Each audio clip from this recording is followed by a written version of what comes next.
يلا بينا على الحلقة الرابعة من سلسلتنا النووية اللي فيها فيزياء في سياسة في فجر علمي في ريحة آخر الزمان. عنوان الحلقة: النووية ولا الهيدروجينية؟ لما القنبلة تبقى عندها أخت أكبر وأشر.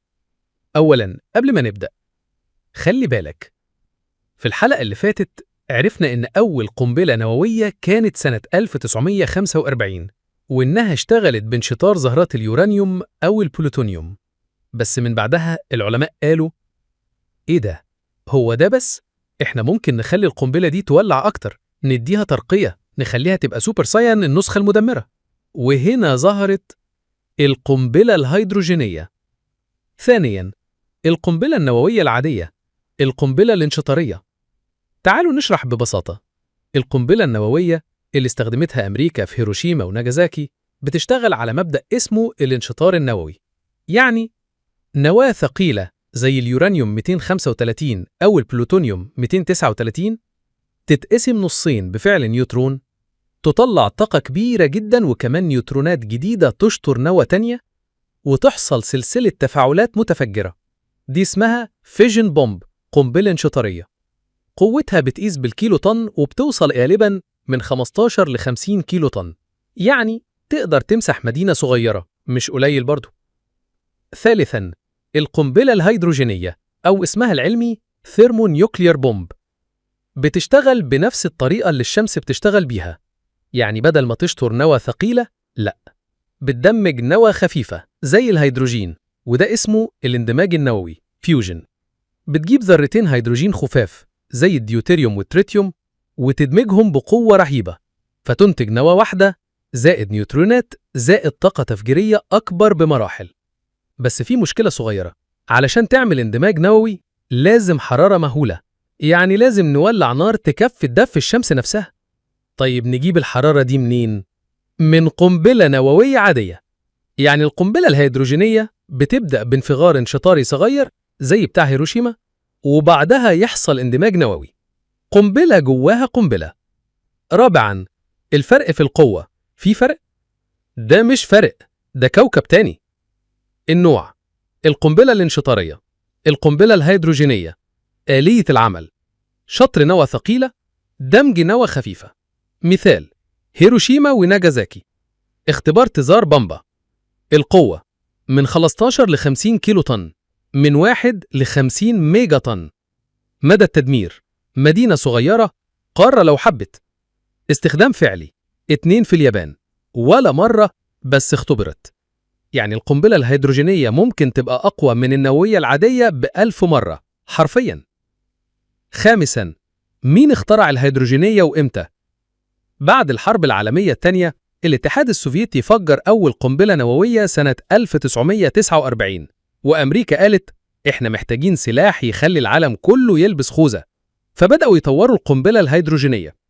وفي 2052 أمريكا فجرت أول قنبلة هيدروجينية اسمها آيفي مايك، ودي كانت تجريبية تقيلة ومش قابلة للحمل.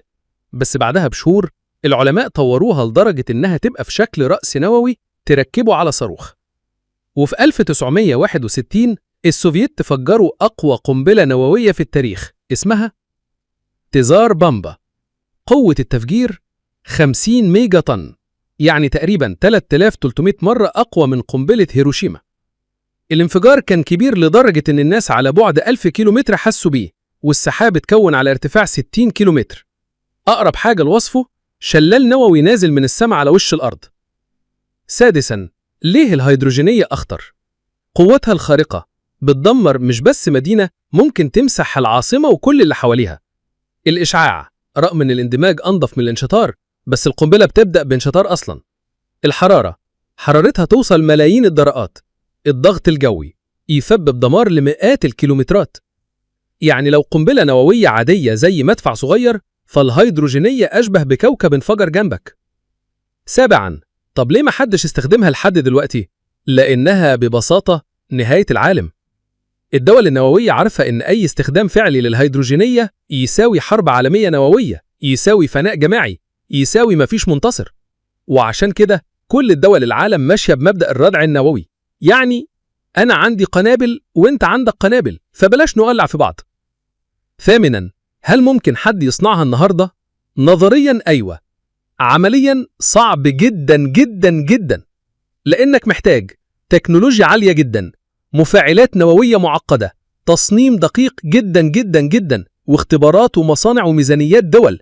غير إن أي محاولة مش معلنة هتخلي الأمم المتحدة والوكالة الذرية وكل المخابرات في الدنيا تجيبك من رجلك. الخلاصة: النقطة النووية، الانشطارية، الهيدروجينية، الاندماجية، آلية العمل، شطر نوى ثقيلة، دمج نوى خفيفة، القوة حتى 50 كيلو طن، حتى 50 ميجا طن أو أكتر. أول اختبار 1945 أمريكا، 1952 أمريكا. آخر استخدام حربي 1945 اليابان. ولا مرة. الاستخدام الحالي سلاح ردع، سلاح نهاية. الهيدروجينية مش قنبلة عادية، دي آلة فناء، والعالم كله حافظ التوازن عشان محدش يجربها بجد. ختام الحلقة: لو كنت في يوم من الأيام حاكم لدولة نووية، هل تكتفي بقنابل عادية؟ ولا تطور الهيدروجينية؟ ولا ترميهم كلهم وتفتح مطعم الكباب النووي؟ قول لي في الكومنتات وسبسكرايب عشان الحلقة الجاية هتكون عن مفاعل ديمونا الإسرائيلي.